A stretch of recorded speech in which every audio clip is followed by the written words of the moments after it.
Bonjour, Éric Gagné à l'accordéon, accompagné de Lynn Saint-Onge au piano. Comme vous avez pu voir, je vais avoir joué une pièce sur chaque accordéon, qui sont tous des fabrications M. Robert Boutette, des très bons instruments, très bons équipements et très bon ami. Celle-là, elle a un petit cachet un petit peu particulier. Je vous ai parlé un peu durant les entrevues là, de la première personne, l'ami à ma mère qui jouait de l'accordéon. M. Lorenzo Doucet, son nom est écrit ici, dans le fond, qui est devenu le mari de ma mère aussi. Alors, à son décès, j'ai fait fabriquer cet accordéon-là, qui est une Laressol. On va y aller avec une pièce de quelqu'un de chez vous, du répertoire de M. Tidré Pagé, le Ril Saint-François.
Madame Louise Sanche, bonjour. Bonjour. Re-bienvenue à l'émission Amusons-nous jeunesse. Ça fait plaisir. Louise, on parle de, évidemment, la harpe. On est dans la grosse harpe. On a parlé précédemment là, d'abord de la base, en quoi que c'est fait, les pédales, l'accord, tout ça. Je vois rapidement, Louise, qu'on a une espèce de dessin de l'instrument, l'espèce de poteau. Là. Mm-hmm. Est-ce que c'est particulier selon l'artiste qui l'a fabriqué ou est-ce que c'est un dessin général? C'est pas mal toujours comme ça? Non, pas nécessairement. Non. Là. Il peut avoir vraiment plusieurs esthétiques possibles. Il peut même avoir des dorures de rajouter. Oui, vraiment, c'est ça. Celle-là, elle vient de l'Italie. C'est un facteur, il y a comme deux gros facteurs. Un facteur, en fait, juste entre parenthèses, c'est le nom qu'on donne à celui qui fabrique l'instrument. Ah oui? On appelle ça un facteur, oui. Oui, d'accord. C'est okay. ça. Donc, il y en a deux principaux dans le monde. C'est Salvi, qui vient d'Italie, et Lion Haley, qui est américain. Donc, comment je l'ai eue, celle-là, c'est quelqu'un qui était au Québec et qui repartait en France. Puis j'ai pu acheter cette harpe-là. Oui. Donc, c'est ça. Quel style de musique on peut jouer? Bon, vous avez parlé un petit peu d'irlandais tout à l'heure. Oui. Ouais. Vous, là, avec tout ce que vous avez comme connaissance, Quel style de musique vous pouvez jouer avec ça? Pour ce qui est de la grande harpe, on peut tout faire. Ouais. J'essaye de plus en plus d'explorer le jazz, que j'aime beaucoup. Cette harpe-là est vraiment plus spécifique. Bon, musique classique, c'est sûr. Debussy, musique impressionniste. Pour ce qui est de tout ce qui est celtique ou plus musique ancienne, la sonorité de la harpe celtique est vraiment plus appropriée, finalement. Ouais. Donc, puis la musique ancienne, comme je disais, c'est deux mondes que j'aime autant l'un que l'autre. Et il y a aussi que dernièrement, j'ai ouvert encore plus grand mes horizons. Je me suis acheté une harpe africaine. Bon, ben, on va en parler de ça. Qu'on appelle une kora, qui est complètement différente finalement, qui est faite à partir d'une calebasse. C'est une espèce de courge qui est séchée. Et celle-là ici, elle a été recouverte de cuir. C'est toujours comme ça. C'est toujours fait avec 2 rangées de cordes qu'on joue seulement avec le pouce, 2 doigts uniquement. Donc, en plus d'éliminer le petit doigt, on en élimine d'autres. Oui, alors c'est vraiment... Et puis, pourquoi ça m'attirait tant? C'est complètement une sonorité totalement différente. C'est très doux, mais c'est complètement disposé d'une autre manière que le chromatisme. Là. Do, ré, mi, fa, sol, la, si, c'est plus du tout la même chose. Donc, vous voulez dire que la technique que vous utilisez sur votre harpe conventionnelle, on ne l'utilise pas sur seul... Ah non? C'est plus la... Ben, en fait, le principe, c'est beaucoup plus doux. On n'a pas articulé aussi profondément dans nos doigts, parce que, justement, si je reviens à la grande harpe, dans le fond, comment ça se passe la première fois par exemple, qu'on a notre cours? Bon, justement, en vient à ça, Louise. C'est que, justement, vous, là, quand vous avez commencé, là, Louise, là, la petite Louise, là, qui arrive, là, toute petite, là, puis un petit peu timide, là, puis qui est impressionnée, évidemment, par cet instrument. Oui. Comment ça a commencé, ça? Bien, c'est ça, c'est qu'en fait, disons, la principale difficulté, c'est justement d'arriver à posséder cette technique-là, comment se placer. Puis ce qu'on doit faire, c'est articuler notre... Il y a une position particulière, il faut faire un petit creux dans notre poignet, tout ça. Puis on doit tirer sur la corde, puis l'envoyer dans le fond de la main. Fait qu'au départ, c'est pas nécessairement automatique qu'on arrive à cette technique-là, parce qu'il y a quand même des cordes très, très graves aussi. Donc, ça veut dire, je m'excuse, Louise, mais ça veut dire qu'il faut ramener les cordes vers soi. Oui, bien, en fait, c'est ça. C'est que notre doigt, on doit l'envoyer dans le fond de la main sans accrocher l'autre aussi. C'est ce qui fait que cette position-là, il faut prendre le temps de se placer, mais c'est vraiment agréable. Est-ce que vous lisez la musique? Oui. Bon. En fait, c'est la même lecture, c'est la même disposition que le piano. C'est deux clés. Donc, la clé de sol, la clé de fa. Donc, vous aviez déjà la base, ça, c'est déjà ça. Là. Oui, vous n'êtes pas obligé de recommencer. Non, c'est ça. C'est un avantage d'avoir fait du piano, justement. C'est conseillé même. Tu sais, si on rêve d'apprendre la harpe, on est très jeune, mais si on apprend le piano d'abord, on va voir déjà tout le côté lecture qu'on va avoir appris. Parce que si on part, par exemple, d'un instrument... où il y a seulement une seule clé, une seule portée. Ça se fait, mais c'est un avantage finalement d'avoir passé par le piano avant. Une question un peu bizarre. Est-ce qu'on peut jouer à l'oreille, évidemment, là-dessus? Ah ben oui, c'est sûr. Ben justement, la musique que j'apprends avec ma kora, c'est une musique qui est transmise oralement.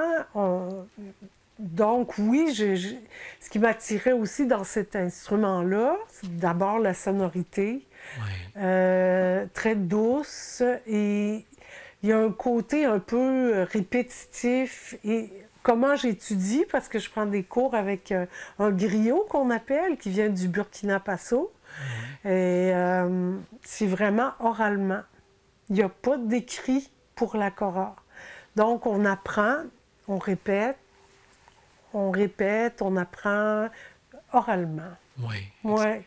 Madame Louise Sanche, merci beaucoup. Ça me fait plaisir. Bienvenue.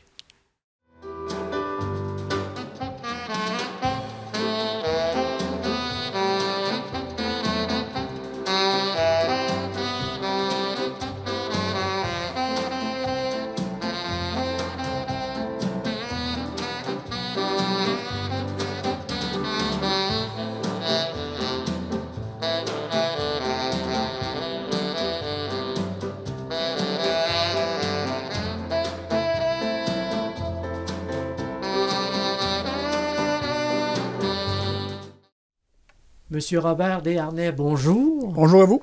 Robert, vous êtes d'abord, bienvenue à l'émission. Oui. Robert, vous êtes saxophoniste. On a parlé lors d'une précédente entrevue que vous étiez, on était rendu à l'époque yéyé, la grosse musique, la musique d'hôtel, la musique de cabaret, tout ça. Et on parlait évidemment du célèbre Salon Rouge à Saint-Raymond. Ah oui. Évidemment, il y avait Clairefontaine aussi, il y avait tous ces endroits-là. Mais parlez-nous de cette époque-là, parce que ça brassait. D'abord, il y avait des personnages là-dedans. Là. Ah oui. Il y avait de la musique. Toutes les fins de semaine, il y avait de la musique dans tous les hôtels. Oui. Veut dire, les gens, là, une fin de semaine, allaient à Saint-Raymond, donner un canot, ça me faisait le tour. Moi, je peux dire que j'ai joué dans tous les hôtels du comté. Ça, c'est sûr. J'ai fait de jouer dans tous les hôtels du comté, puis pas juste une fois. Oui. Mais la belle époque était vraiment le Salon Rouge. Le Salon Rouge, là, on arrivait là, nous autres, on était chez nous, puis veut dire, on avait notre public. On avait notre public assez que dans le temps, là, il y avait les Classel, les Baronnets, puis tout ça, ça venait. Il y avait les Bel Air. Je me souviens, un soir, nous autres, on était installés. On était installés au Salon Rouge, puis on était connus. Les gens étaient habitués à notre son, puis... les Bel Air arrivent, à l'époque, les Bel Air, ils étaient au début, là, je dirais, ils étaient bons comme plein de petits groupes. Puis il y avait des spectacles, le Salon Rouge engageait des spectacles de même, des orchestres, des groupes connus. Puis les Bel Air arrivent pour jouer, puis ils font le show. Ils se font applaudir, puis nous autres, quand on rembarque après ça, pour faire la musique de danse, ça criait, là, puis tu sais. Fait que les Bel Air, il y avait comme un peu les petits pas de côté, là, pour... Fait qu'on était vraiment, là, on était choyés de jouer au Salon Rouge, puis de se faire aimer par le public de même, là. Et ça, c'était quasiment la fin de semaine au complet? Ouais, on jouait vendredi soir, samedi soir, ouais, c'est ça. Oui. Puis l'été, dans la période estivale, on jouait à la Côte-Sable. On a fait 3 étés, la Côte-Sable. On était choyés, là, aussi, d'avoir un public. Il y avait à l'époque, là, 500 personnes, là, je vous dis, là, 500 personnes là, qui rentraient dans cet hôtel-là le samedi soir. De quoi, il y avait du monde là, puis on a joué là 3 étés. Il y avait des anecdotes là-dedans, parce qu'il y avait de la boisson. Hein, ça servait de la boisson. Il y avait de la boisson. Puis quand ça partait là, de l'hôtel après la soirée, là, je veux dire, les pneus, là, il y avait de la boucane de pneus là, qui... OK, il y avait des shows de boucan. Il y avait des shows de boucan, oui. À l'intérieur, il y avait des shows de boucan aussi. C'était des cigarettes, puis des fois, c'était d'autres choses. Ça fumait, ça n'avait pas de bon sens. Comment est-ce que ça fumait? Puis nous autres, en étant plus haut que tout le public, là, oui. Puis nous autres, on était comme sur un nuage. Il y avait comme un nuage. Mais tout le monde fumait dans ce temps-là. On fumait pas sur le stage, mais quand on débarquait, on fumait. Oui. Tout le monde fumait. Oui, c'était la mode dans le temps. Oui. Exact. Puis là, c'est ça, votre instrument vous a amené beaucoup de choses. Est-ce que vous aviez des groupes réguliers ou si vous faisiez partie de plusieurs groupes? À l'époque, on jouait pour un groupe, puis on ne jouait pas avec d'autres. OK, vous aviez vos quand on était dans un groupe, on ne jouait pas avec d'autres, parce que, premièrement, la plupart travaillaient. Fait que la semaine, on travaillait, puis la fin de semaine, on jouait. Mais dans la semaine, on travaillait pour préparer notre programme de la fin de semaine. Est-ce que vous aviez des pratiques ensemble? Oui, bien, on avait des pratiques. On s'organisait pour apprendre une toune ou deux par semaine, puis on regardait les nouveautés qui sortaient, puis... OK, pour être à jour. Oui, pour être à jour, pour avoir du nouveau aussi, parce que là, je veux dire, même si c'est les mêmes gens, là, les autres, ils aiment ça entendre des nouvelles tounes pareilles. S'il y a une nouvelle toune à la radio... Oui, mais c'est ça. Elvis sortait une nouvelle toune, il fallait absolument les Beatles ou quelque chose comme ça. Il fallait jouer là-dedans pour que... Ouais. Est-ce qu'on parlait tout à l'heure des bars, bon, puis tous ces endroits-là, il devait sûrement y avoir des choses qui se passaient après la soirée, là, des bagarres ou des règlements de compte. Avez-vous été témoin de ça? Oui, ben c'est ça. Ben moi, quand j'ai commencé à jouer, d'abord, j'avais pas l'âge de rentrer d'un bar, mais sauf que je faisais partie de l'orchestre. Alors, quand il y avait une descente, je veux dire, nous autres, on ne faisait pas partie de la descente. Là. Ouais, on était musiciens. Il y avait dans ce temps-là, ça se battait pas mal dans les hôtels. Ça brassait beaucoup. Oui, c'est ça. Il y avait des agents de sécurité, ou du moins du monde qui était... Oui, il y avait des gars à porte, mais les autres, ils savaient un peu quand ça arrivait. Là, ils nous prévoyaient un peu. Fait que les plus jeunes, les autres, là, ils passaient par la porte d'en arrière. Là. Exactement. Ouais. Et là, vous avez continué. Vous étiez, les anecdotes, tout ça. Et là, vous avez continué. Est-ce qu'il y a une période, parce qu'évidemment, à un moment donné, vous avez eu votre travail. Oui. Vous étiez au ministère du Transport, c'est ça? Oui, c'est ça, oui. Ici, à Cap-Santé? À Cap-Santé, oui. Vous avez travaillé plusieurs années? 33 ans. 33 ans? 33 ans, oui. Ah oui. Puis là, est-ce que, pendant cette époque-là de votre travail, est-ce que vous avez continué à jouer ou si à un moment donné, vous avez diminué un petit peu les activités? Oui, bien, j'ai joué une bonne période, sauf que à cette époque-là, nous autres, le samedi, on travaillait. Samedi matin, au ministère, on travaillait. Puis moi, ben j'avais des mariages. J'avais des mariages à jouer. Oui. Puis ça se faisait d'avant-midi, hein, ça commençait d'avant-midi. Fait que là, je m'organisais pour faire mourir quelqu'un dans ma famille pour dire, ben là, il faut que j'aille à un service. Puis, assez que mon patron, à un moment donné, me fait venir dans son bureau. Il dit, sais-tu que tu es en train de faire mourir toute la famille chez vous? C'est dangereux, votre famille? Il savait que je faisais de la musique, tu sais, mais il voulait vraiment m'avertir que, veut dire, là, non, arrête de faire mourir tout le monde, là, tu joues, puis prends congé. Oui, exactement. Probablement que le monsieur, il aimait la musique aussi. Oui, c'est ça. C'est des choses comiques. Ouais. Et puis là, à ce moment-là, vous avez pris à un moment donné votre retraite. Est-ce que ça a été une occasion, justement, pour commencer Mais avant ma retraite, j'ai joué d'abord avec d'autres groupes. J'ai joué avec d'autres groupes, puis on jouait tellement... On était, dans ce temps-là, il y avait Alex Drolette, je ne sais pas si ça veut dire quelque chose à quelqu'un, là, Alex Drolette, dans ce temps-là, qui bookait les groupes. Puis on était cédulés un an d'avance où on jouait.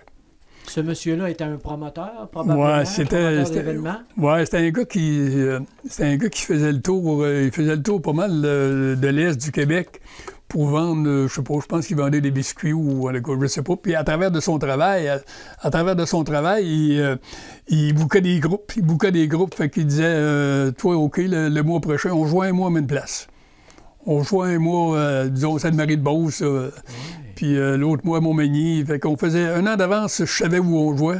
Il y a des semaines, on jouait 4-5 fois par semaine. Quand tu joues à Montmagny, puis tu travailles le lendemain matin, là, tu reviens chez vous à 4 heures du matin. La levée du corps est difficile, là, mais c'était à la belle époque. Là. Monsieur Robert Desharnais, merci beaucoup. Bien, bienvenue.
Monsieur Mario Saint-Germain, bonjour.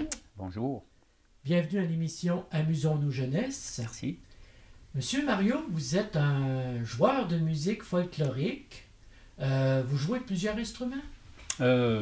Quelques instruments, en fait. Ouais. Ça a commencé avec la flûte à bec, il y a longtemps. Et par la suite, il y a le violon qui est arrivé. Et en même temps que le violon, la podorythmie peut-être, les pieds. Hein, la plupart des violonneux ont appris à cette époque-là à taper du pied.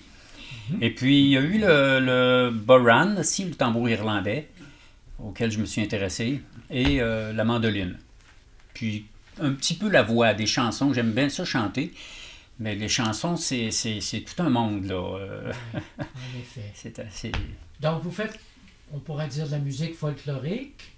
Ouais. Vous jouez de la musique dans le coin ici, dans Port-Neuf, ou si vous êtes...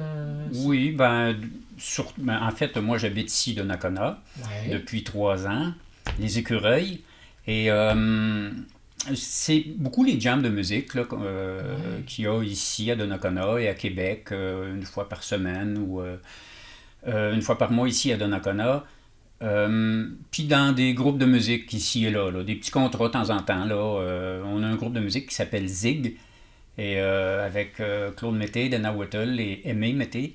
C'est une petite famille avec qui je joue de temps en temps, puis c'est pas mal plaisant de jouer avec eux autres. On va parler de vos origines dans la famille. Est-ce que ça jouait de la musique? Ça jouait pas de musique vraiment chez nous. On entendait un peu dans le temps des fêtes là, des oncles qui jouaient un peu de musique à bouche et de l'accordéon. Ça m'a toujours parlé, la musique, mais j'ai commencé, moi, à m'y intéresser un peu plus en secondaire 1. Je dois avoir 12 ou 13 ans.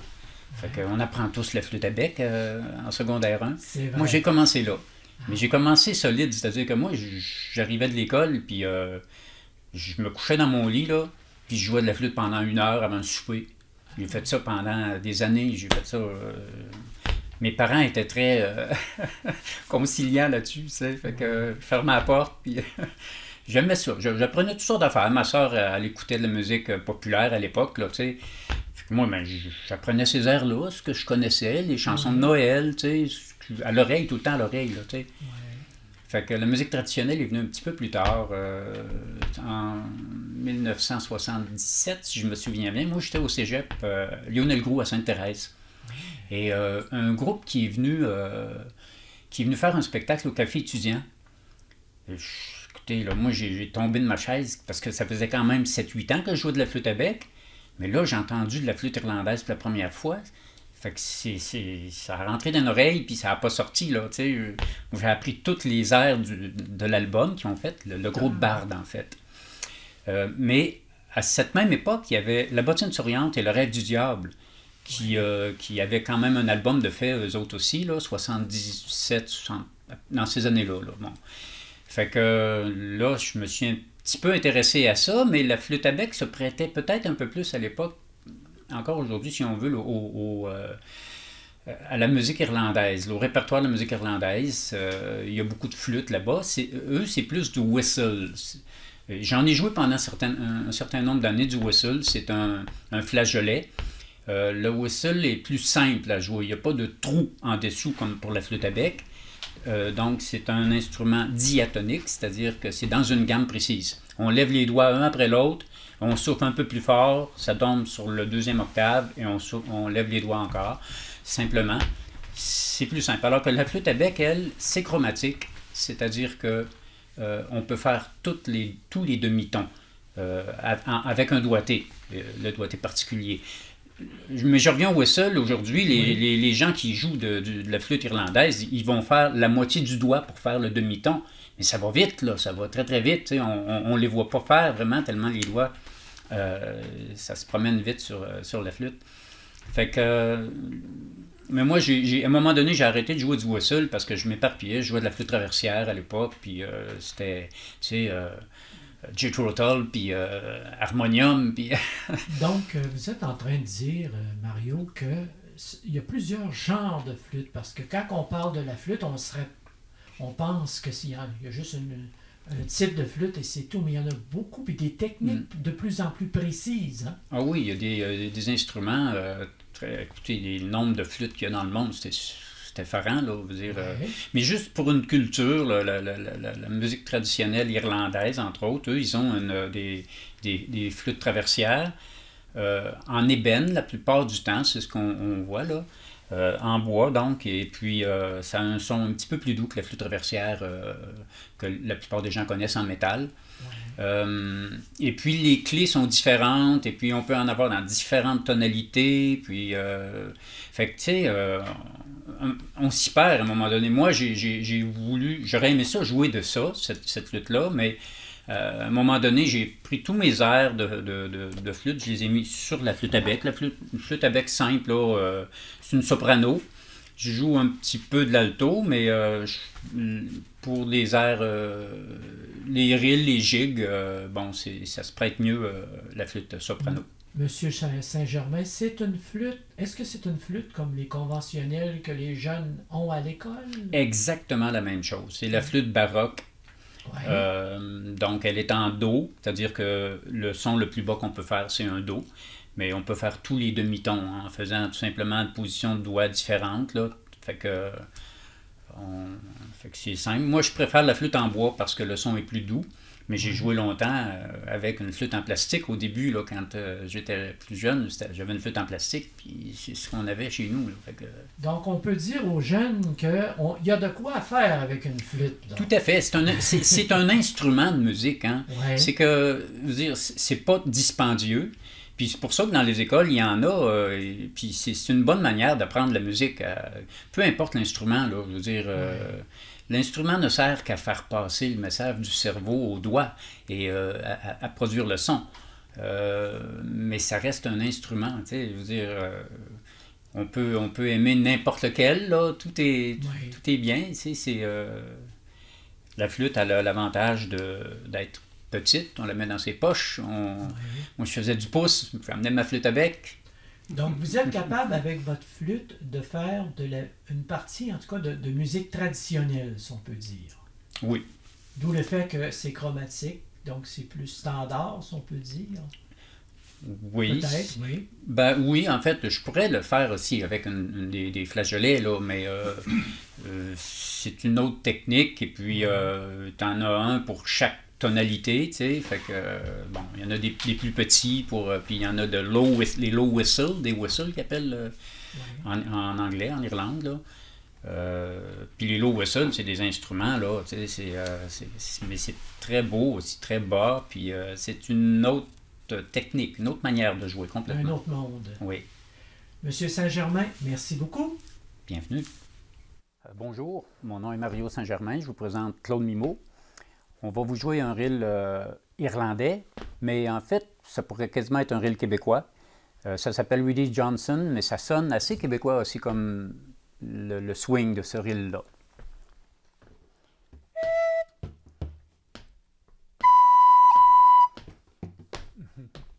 Non, attends un peu, ça ne me revient pas, Simonac. Coupé. OK. OK. T'es capable de là. Ouais. 2, 3, 4.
Monsieur Jean Lecomte, bonjour. Bonjour. Bienvenue à l'émission Amusons-nous jeunesse.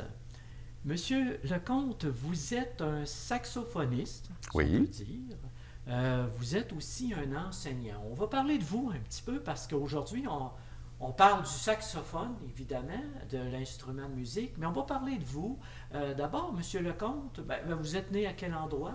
Moi, je suis originaire de Québec. Alors, je suis Ouais. né il y a déjà quelques décennies et toujours résident de la ville de Québec. Et j'ai travaillé beaucoup en musique, bien entendu, dans le secteur Québec, Lévis, dans les alentours. Oui. Et puis, dans votre famille, est-ce qu'il y avait des gens qui jouaient de la musique? Je dois avouer que je suis le seul qui a poursuivi une carrière dite professionnelle en musique. À travers la parenté, mon père faisait du piano, j'ai une tante qui jouait aussi un petit peu. Bref, plusieurs personnes ont joué de façon, pour le plaisir, mais sans nécessairement en faire une carrière. Donc, la musique était présente dans la famille, mais pas d'une façon importante. Alors, c'est vraiment par pur plaisir que j'ai décidé d'aller dans cette direction-là.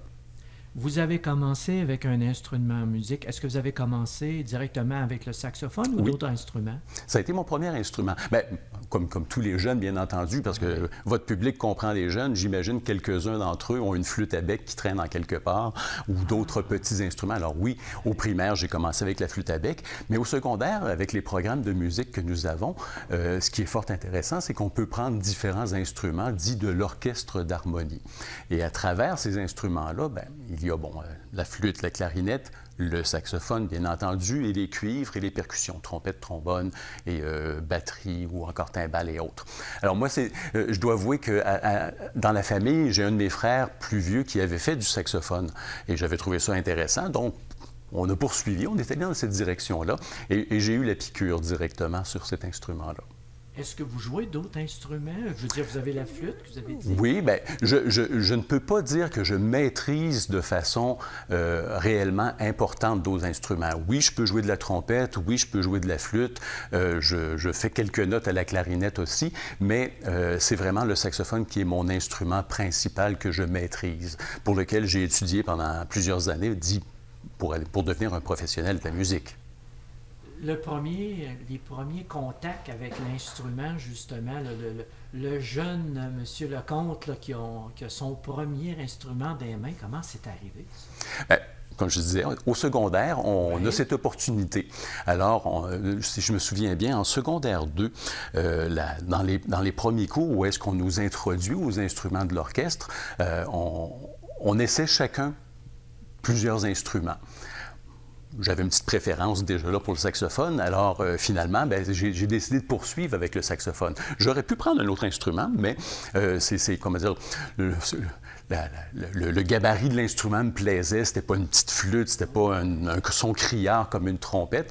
C'est certain que les premières années, le son du saxophone que je faisais n'était pas nécessairement un son toujours agréable à entendre. C'est avec, beaucoup de pratique et beaucoup de travail que l'on finit par développer un son qui est beaucoup plus intéressant. Mais dans les premières années, c'est cela. J'ai eu un grand plaisir à travailler et je mangeais de la musique. Hein. Donc, comme je disais, on a commencé en secondaire 2, secondaire 3, 4, 5. Plusieurs possibilités s'offrent à nous. Le grand orchestre, l'orchestre d'harmonie, mais on peut aussi, par la suite, faire d'autres petites formations. Hein. Si je me souviens bien, en secondaire 5, il y avait un stage band qui était une musique un peu plus jazzée. Et durant la dernière année, non, les 2 dernières années, secondaire 4, secondaire 5, j'ai fait partie d'un quatuor de saxophone.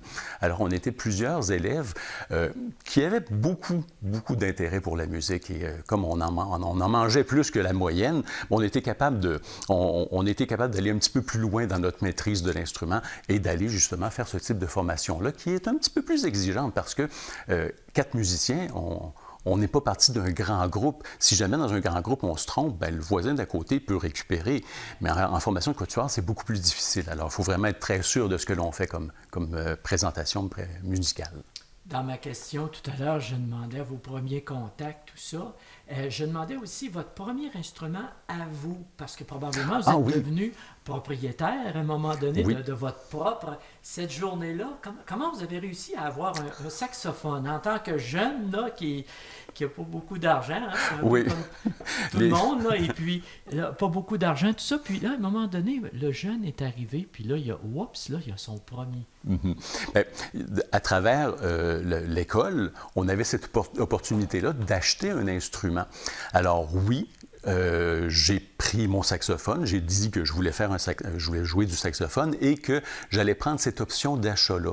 Donc, tout au long de l'année, ben, les journaux, d'autres petites jobines comme ça, on ramasse son argent, on la met de côté pour finalement être capable de payer cet instrument qui est si dispendieux. Parce que c'est vrai, il faut l'avouer, un instrument de musique, même si c'est un instrument dit, il y a plusieurs niveaux, il y a des instruments dits étudiants qui sont de très, très bons instruments, mais qui sont beaucoup plus abordables, des instruments intermédiaires, des instruments professionnels. Alors, si on s'en va sur un instrument professionnel, comme quelques-uns que j'ai à l'arrière de moi, on parle en milliers de dollars.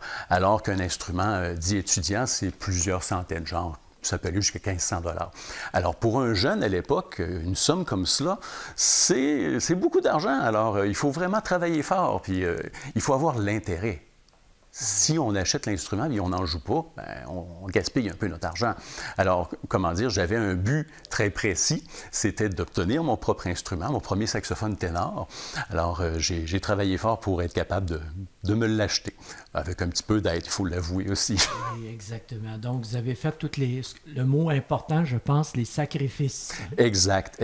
J'ai travaillé pour aller chercher ce qu'il me fallait, financièrement parlant, pour m'acheter mon instrument. Est-ce que c'est indiscret de demander quel travail vous avez fait pour obtenir votre saxophone? Est-ce que vous avez travaillé... Tondre des pelouses, faire du gardiennage. À l'époque, bon, c'est des petites jobines hein, que l'on fait.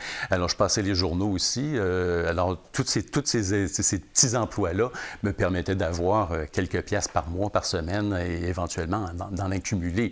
C'est certain que les parents ont aidé. Je me souviens plus à hauteur de quel montant, mais finalement, il y a quand même une portion que c'est moi qui avais travaillé pour l'acheter, l'instrument. Donc, les parents étaient d'accord avec ça, vu que c'était quelque chose d'important, c'était quelque chose de bien, la musique. Hein? La musique amène toujours quelque chose de bien. Et bien, puis, ça permet de focusser et de ne pas faire de bêtises des fois comme on fait quand on est jeune. Alors, si j'avais cette passion-là, si j'avais ce désir de faire de la musique et de m'engager là-dedans, ce qui nécessite de la pratique à tous les jours, à toutes les semaines, de participer à différents événements, des concerts, des événements de ce type-là. Donc, ça prend du temps. Et il faut s'investir là-dedans. Alors, le fait que j'avais le désir de m'investir, bien, mes parents m'ont supporté et m'ont aidé à obtenir et à atteindre mes objectifs. Monsieur Jean Lecomte, merci beaucoup. Ça fait plaisir.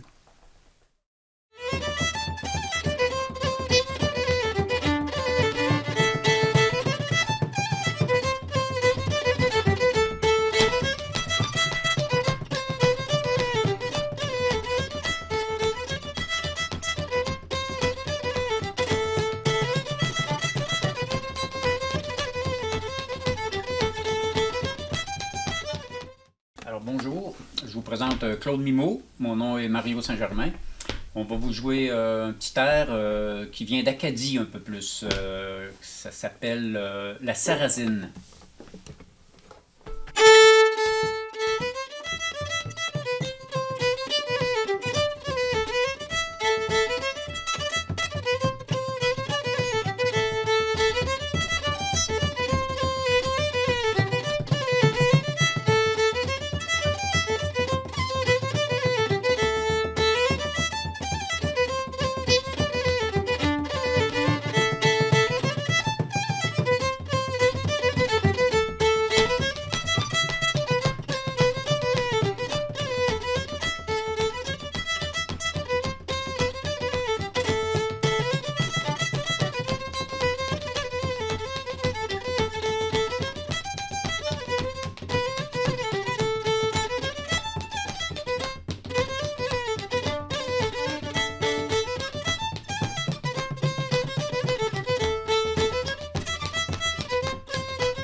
ben là, je suis bien content parce que je joue avec mon ami Manu, avec mon ami Denis. C'est la première fois qu'on se retrouve sur une scène de même en trio. Fait que moi, Denis, on le connaît de karaté depuis 2 ans, un bon 2 ans. T'sais. Il est venu avec nous enregistrer un disque de répertoire de la soirée canadienne. Fait que c'était comme évident qu'on allait inviter Denis. Puis il est arrivé, il a dit « Ah oui, les gars, ah ouais, on y va! » Fait qu'il est venu enregistrer avec nous plein de pièces en studio. Puis là, ben, depuis ce temps-là, ben, on se voit. Depuis ce temps-là, on fait de la musique ensemble. Ben, puis on a appris bien de ses tunes. Puis là, ben, on cherche des occasions pour dire on pourrait jouer ensemble. T'sais, on joue dans le garage des fois, dans le sous-sol, mais bon. Fait que là, Denis, on a appris bien de ses tunes qu'on va vous jouer ensemble. Puis ça vient de où, Denis, ces morceaux-là qu'on va jouer? Pour commencer, salut tout le monde. Alors, ça me fait plaisir d'être ici ce soir à Deschambault. Et puis, l'invitation de mon ami Étienne. Alors, la première pièce qu'on va faire, il y avait un joueur de violon dans le comté de Portneuf. Il est moins connu des trades. On l'appelait, c'est Fernando Bellan, mais son vrai nom, c'était qu'on l'appelait Dodo Bellan. Alors, et puis lui, ça tenait sur, on appelait ça les wabos. À Sainte-Christine, dans le nord, il y avait une planche, les gars, ils appelaient les wabos, puis on jouait toujours de la musique là. Et puis moi, j'allais là, j'étais jeune, puis Dodo Bellan m'avait montré cette tune-là. Puis la deuxième, on appelle ça le rire la muse, ça. Ça, c'était un quêteux qui passait, moi je viens de Sainte-Christine, puis il faisait des jeux avec son ours. Il y avait un ours, puis il faisait des jeux avec ça. Et puis il jouait une tune, et puis quand il jouait cette tune-là, l'ours, il se montait dans les airs de même, là, puis hey, on capotait, nous autres étaient jeunes. Puis mon père, ben, il jouait d'accordéon, puis il y avait d'oreilles, encore moi, j'étais trop jeune. Puis les autres, ils chantaient, puis apparemment que cette chanson-là, que ce rire-là, c'est une chanson qu'Étienne me dit. Hein, Étienne? Oui, j'ai retrouvé des traces de chansons là-dedans qui auraient 500 ans d'histoire pour lever la mousse. Fait que ça a été joué il y a longtemps en Angleterre, aux États-Unis, les Métis. Tout le monde a joué ça. Excuse-moi, Étienne. Puis je sais pas, le rire, la Dodo Bellan, c'est quoi le nom de ça? Je sais pas, ouais. Lui, je l'ai pas retrouvé. Je l'ai pas retrouvé. Si quelqu'un a de l'info là-dessus, ouais, s'il y a quelqu'un qui... prière de nous dire d'où ça vient, cette rire-là. Alors, on vous souhaite une bonne écoute. J'espère que vous allez aimer ça. Sinon, ben, bouchez-vous les oreilles.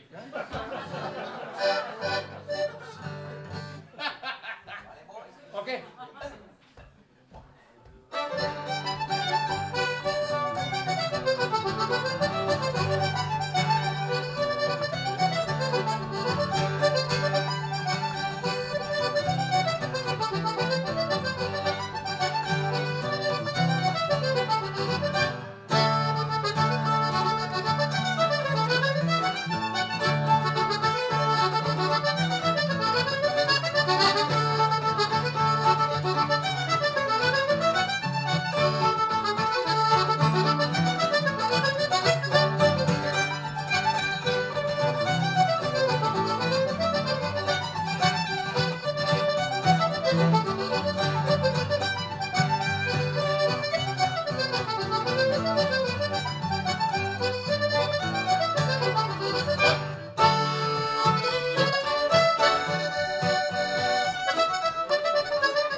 la la la la la la la la la la la. C'est bon.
Fait qu'on a une autre petite dernière pour vous autres.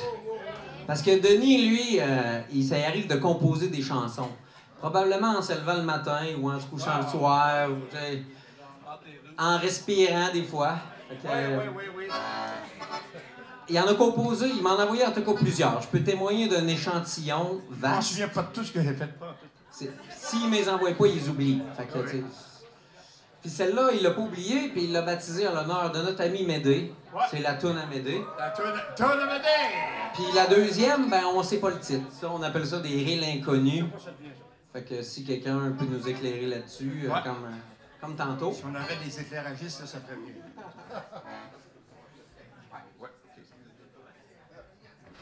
2, 3, 4.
Ben, merci beaucoup.